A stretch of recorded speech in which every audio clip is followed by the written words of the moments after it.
This week, Diabetes 180 presents a taste test: the lentil burger versus Burger King's Impossible Whopper. As far as a health comparison, we know which one is the obvious choice, or you should. The lentil burger is made with real ingredients, whole food. If you look at the list, none of this came from a factory. It came from the earth. One of the problems with the Impossible Whopper, especially for diabetes, is that it has a high saturated fat content, and this can lead to insulin resistance. Another problem is the patty is grilled on the same grill as a grilled meat, so that can definitely be a problem.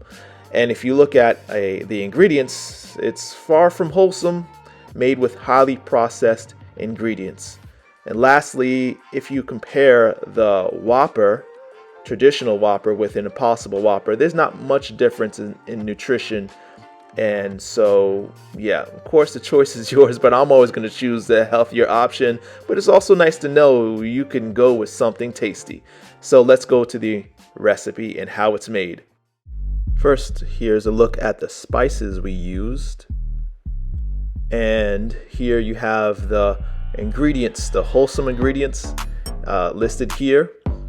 We will have a special note on the beets at the end of this video, so definitely watch it to the end.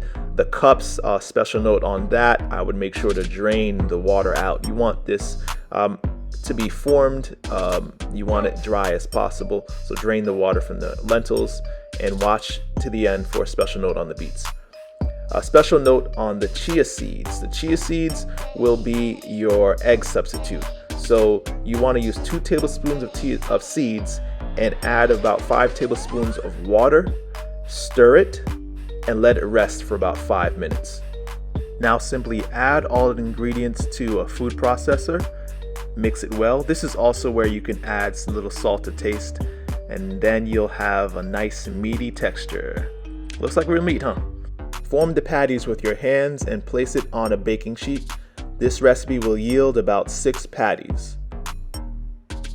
After that, you can place it in the fridge for about 15 to 30 minutes while allowing your oven to be preheated to 425.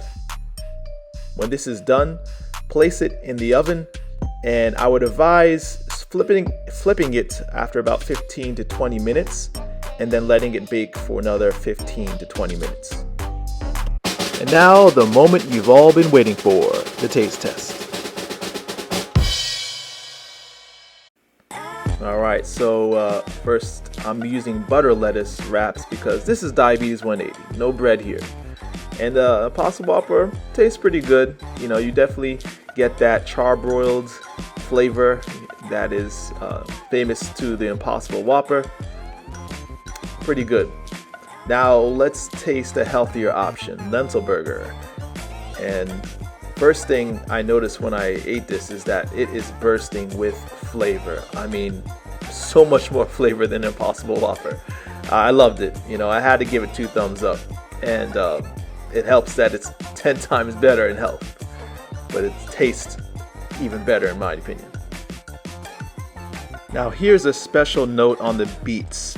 The beets hold a lot of water content, so you could see that some of the lentils really didn't hold together very well.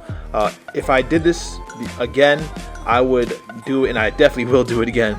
I would half the beets that I'm using. I'm not going to use a lot of beets.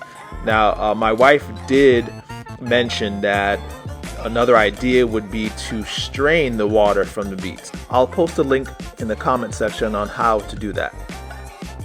If you'd like access to over 250 whole food, no oil, plant-based recipes that are known to reverse diabetes, visit the description section, and there's a link that you can have them all for free. Also, let me know in the comment section, what do you want me to compare next, this versus that for health?